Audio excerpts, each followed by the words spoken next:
Hey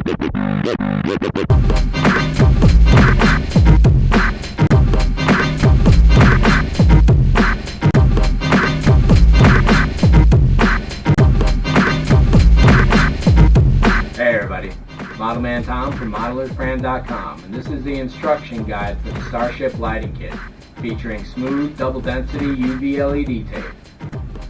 In watching the videos that I shot of the construction of this model, I noticed there were a couple holes that need to be filled.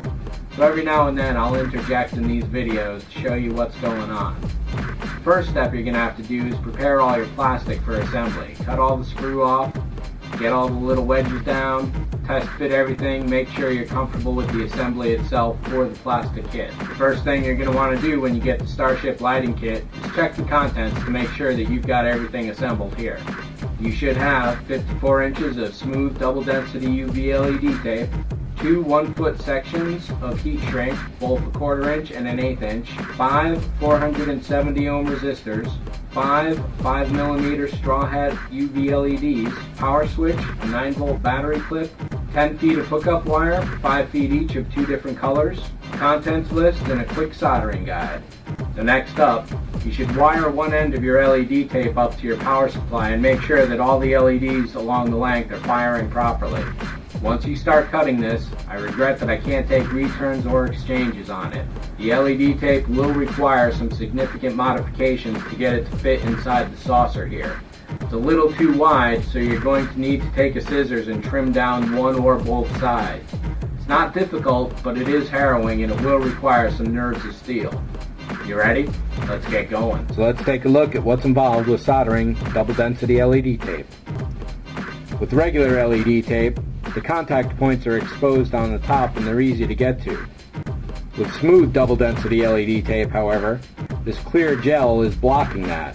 Now what you could do is take an X-Acto blade and cut away from that and scrape it off. However, there's a much easier way. Simply flip it over, pull back a small portion of the tape, and from there you'll see the 2 contact points are covered in the sticky tape.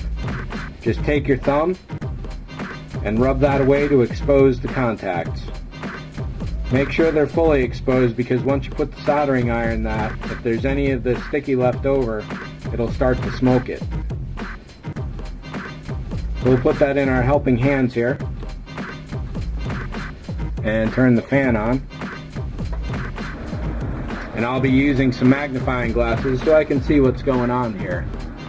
First thing to do, which I've already kind of done, is to get a little solder onto the tip of your soldering iron just to get it ready. Next, make sure you've removed any excess from the soldering tip.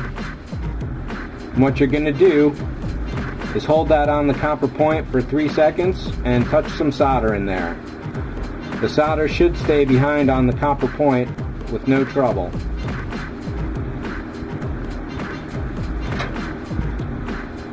After that, take a bit of your wire, snip off a very small amount at the end.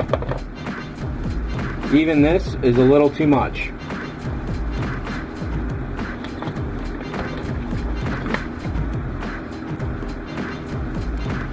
When I say small, I'm talking small. Go back to the other side of your LED tape, and you'll see that marked on each side of these points is a minus and a plus sign for the polarity. So in this case, the plus is going to be on our far side. Standard practice is red is positive, black is negative. What I want to do now is prepare the wire by doing what's called pinning, which is what we did just there. Heat the wire up for a few seconds, touch some solder to it, and your wire is tinned. Make sure you removed all the excess solder off the soldering iron. Then what I like to do is simultaneously touch the wire and the contact point, get them each equally hot, and then slide the wire into place and let go. Give it a good tug. If this connection is going to break, you want it to break now, not later. And that's pretty solid. Let's grab a bit of red wire. Again, you're going to trim off the slightest amount. That's a pretty good length there. We'll tin it.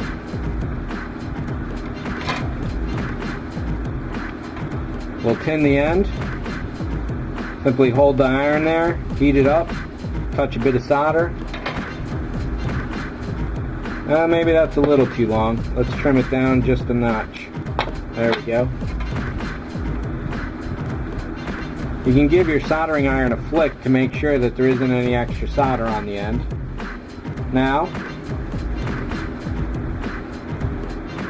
usually I count to 3 to give each contact point a good amount of time to heat up.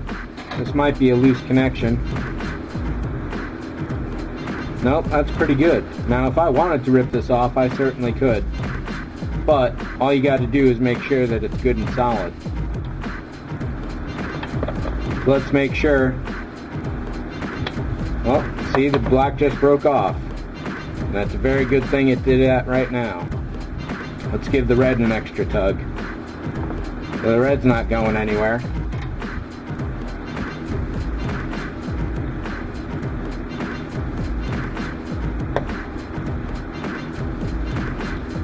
So even though there may be a little solder left on the contact point, I like to re-tin it regardless. I see the wire itself broke here. So let's trim this off and cut ourselves a new end.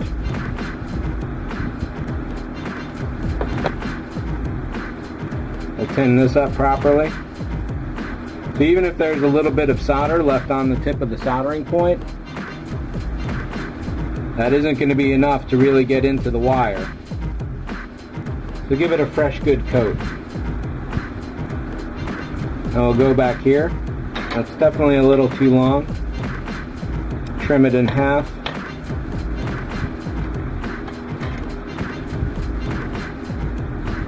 Get these both heated up.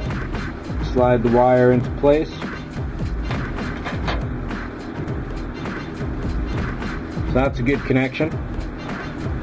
Let's turn the light off and make sure our polarities are correct. And indeed they are. Remember, do not stare directly into this with your eyes.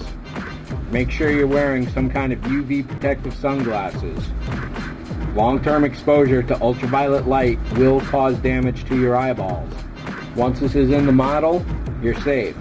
But for now, do not stare directly into it, as beautiful and pretty as it is.